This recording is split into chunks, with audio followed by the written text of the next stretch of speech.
Hello students. In our previous video we have studied about acceleration due to gravity. ठीक है, हमने acceleration due to gravity पढ़ लिया था. इसके बाद हमने कैलकुलेशन भी देख ली थी, जी की वैल्यू भी निकाल ली थी, जी का यूनिट भी देख लिया था. ठीक है, वेरिएशंस देख लिए थे. अब हम बात करेंगे इक्वेशन ऑफ मोशन की. अभी हमने रिसेंटली प्रीवियस चैप्टर में हमने क्या पढ़ा था, इक्वेशन ऑफ मोशन पढ़ा था फॉर हॉरिजॉन्टल लाइन के लिए. ठीक है, हॉरिजॉन्टल लाइन के लिए हमने इक्वेशन ऑफ मोशन पढ़े थे. क्या क्या पढ़े थे? v is equals to u plus a t, s equals to u t plus half a t square, v square minus u square is equals to 2as. ये तीन इक्वेशन हमने previous chapter में पढ़ा था. ठीक है, इस चैप्टर में हम बात करेंगे मोशन ड्यू टू ग्रेविटी में फ्रीली फॉलिंग बॉडी के बारे में हम पढ़ रहे हैं अभी तक, और हमें इस चैप्टर में इसी को फोकस करके पढ़ना है. ठीक है, पहले हमने हॉरिजॉन्टल वाले के लिए पढ़ा था इक्वेशंस, अब हम वर्टिकल के लिए पढ़ रहे हैं, क्योंकि freely falling body vertical direction में ही फॉल होती है ना. अभी तक हम यही पढ़ रहे हैं, तो हम इसमें सिर्फ वर्टिकल को लेकर फोकस करेंगे और उसी के बारे में पढ़ेंगे. ठीक है, तो इसी इक्वेशंस को हम मोशन ड्यू टू ग्रेविटी के लिए पढ़ेंगे. तो हम कैसे पढ़ेंगे, देखो यहाँ पर आपकी इक्वेशंस क्या बनेंगी, सबसे पहले ये देखते हैं. ठीक है, यहाँ पर v सेम रहेगा. v क्या था हमारा? Final velocity. u क्या है हमारा? Initial velocity. प्लस a की जगह क्या हो जाएगा? अब हमारा क्या पढ़ रहे हैं हम? ग्रेविटी के बारे में. तो a की जगह हमारा हो जाएगा g, t हमारा सेम रहेगा. ठीक है, v is same, u is same, t is same, only differ is g. सिर्फ हमें किसकी वैल्यू चेंज करनी है? a की वैल्यू चेंज करनी है, क्योंकि हम ग्रेविटी के बारे में पढ़ रहे हैं. ठीक है, सेकेंड इक्वेशन क्या बन जाएगी? s हमारा क्या था? डिस्टेंस. जब हम हॉरिजॉन्टल लाइन के बारे में पढ़ रहे थे तो हम क्या देखते थे? डिस्टेंस. लेकिन जब हम वर्टिकल के बारे में पढ़ रहे हैं तो हम क्या बात करेंगे? हाइट के बारे में. ठीक है, कोई भी चीज फॉल होती है तो हम उसका क्या मेजर करते हैं? हाइट की, कौन सी हाइट से वो गिरी है. तो यहाँ पर हम s की जगह क्या ले लेंगे? h ले लेंगे. ठीक है, that is height. Initial velocity u रहेगी, टाइम t रहेगा, प्लस हाफ a की जगह क्या हो जाएगा? g, t की जगह t स्क्वायर. ठीक है, सेकेंड इक्वेशन हमारी बन गई. थर्ड हमारा इक्वेशन v स्क्वायर मतलब final velocity minus initial velocity is equals to 2. Acceleration की जगह क्या हो जाएगा? g, s की जगह क्या हो जाएगा? h. तो ये तीन इक्वेशन पे हमें न्यूमेरिकल्स करने हैं. ठीक है, और इसमें कुछ नहीं करना है, बस हमें यही इक्वेशंस को पढ़ना है, इसी पे बेस्ड न्यूमेरिकल्स करने हैं. ठीक है, अब मैं बात करती हूँ g की वैल्यू की, कि g की वैल्यू दो होती है. एक पॉजिटिव g की वैल्यू एक होती है पॉजिटिव 9.8 मीटर पर सेकेंड स्क्वायर, और कई बार हम लेते हैं नेगेटिव 9.8 मीटर पर सेकेंड स्क्वायर. ठीक है, अब ये पॉजिटिव और नेगेटिव हमें कब लेना है, इस चीज को समझो.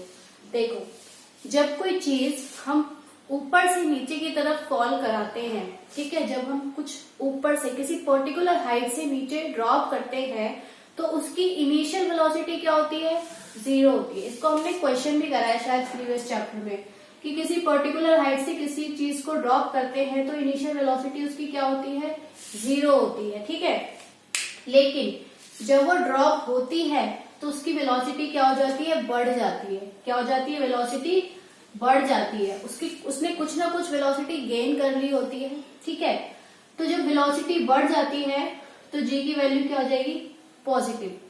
हमने मोशन वाले चैप्टर में पॉजिटिव एक्सेलरेशन और नेगेटिव एक्सेलरेशन पढ़ा था. ठीक है, इस चीज को मैं दोबारा से रिवाइज करवा दूंगी एक बार.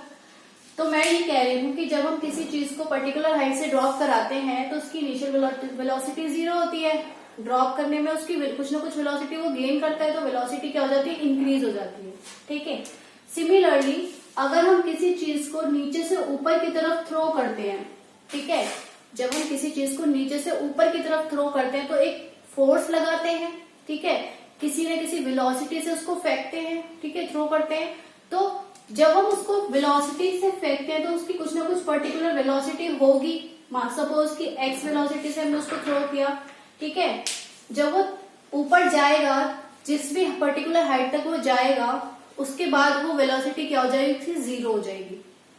लास्ट उसने जिस हाइट को अटेन किया, जहां से वो वापस गिरना शुरू होगा, हम गिरने की बात नहीं कर रहे हैं अभी, हम उसकी बात कर रहे हैं जहां तक वो जाएगा. ठीक है, जिस पर्टिकुलर हाइट तक, सपोज वो इस हाइट तक गया है, तो यहाँ पर उसकी वेलोसिटी क्या होगी? 0 हो गई. ठीक है, अब मैं आपको पॉजिटिव और नेगेटिव की वैल्यू समझाती हूँ कि हमारा पॉजिटिव और नेगेटिव कैसे आया। ठीक है, हमने पढ़ा था पॉजिटिव एक्सीलरेशन और नेगेटिव एक्सीलरेशन। पॉजिटिव एक्सीलरेशन कब होता है? जब इनिशियल वेलोसिटी 0 होती है, फाइनल वेलोसिटी सपोज की कोई चीज रुकी हुई है, हम उसको कंटिन्यूअसली पुश कर रहे हैं। ठीक है, कंटिन्यूअसली उस पर फोर्स लगा रहे हैं, और मतलब फोर्स नहीं, कंटिन्यूअसली उसकी वेलोसिटी इंक्रीज हो रही है, तो एक्सेलरेशन क्या होगा? इंक्रीज होगा। सपोज कि 0 था, 5 हो गया। ठीक है, और एक्सेलरेशन का फॉर्मूला क्या होता है? v is equals to, acceleration का फॉर्मूला क्या होता है? v minus u upon t. ठीक है, तो फाइनल वेलोसिटी क्या थी? 5, इनिशियल वेलोसिटी क्या थी? 0 टाइम t। ठीक है, सपोज टाइम इसका ले लिया आपने 2।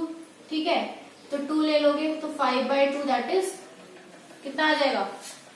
2 पॉइंट समथिंग आ जाएगा। ठीक है, अब ये हमारा आ गया, मतलब पॉजिटिव आ रहा है। ठीक है, अगर इसी चीज को आप ले लो कि पहले वेलोसिटी क्या थी? 5 थी, और बाद में क्या हो गई? 0 हो गई। तो जब 0 माइनस 5 करोगे तो आंसर क्या आएगा? -5 आएगा। तो इसका मतलब क्या है कि जब हम किसी चीज को कंटिन्यूअसली फोर्स लगा रहे हैं, जो कंटिन्यूअसली वेलोसिटी इंक्रीज हो रही है, मतलब हमने जब किसी चीज को ऊपर से ड्रॉप किया तो उसकी वेलोसिटी बढ़ गई, तो एक्सेलरेशन बढ़ गया, तो जी की वैल्यू क्या आएगी? पॉजिटिव आएगी। और जब किसी चीज को ऊपर की तरफ थ्रो करोगे तो एक पर्टिकुलर हाइट तक वो जाएगा, उसकी वेलोसिटी उसके बाद 0 हो जाएगी, तो वो क्या हो जाएगा? नेगेटिव जी आ जाएगा, तो दैट इज -9.8। ठीक है, अब जब भी आप न्यूमेरिकल करोगे तो उस चीज का ध्यान रखना है कि जब हम किसी पर्टिकुलर हाइट से नीचे की तरफ फॉल करा रहे हैं तो हमें जी की वैल्यू क्या लेनी है? पॉजिटिव 9.8 लेना है। और जब हम किसी को नीचे से थ्रो कर रहे हैं किसी ऑब्जेक्ट को, तो उस टाइम पे हमें जी की वैल्यू क्या लेनी है? -9.8 मीटर पर सेकेंड स्क्वायर। ओके।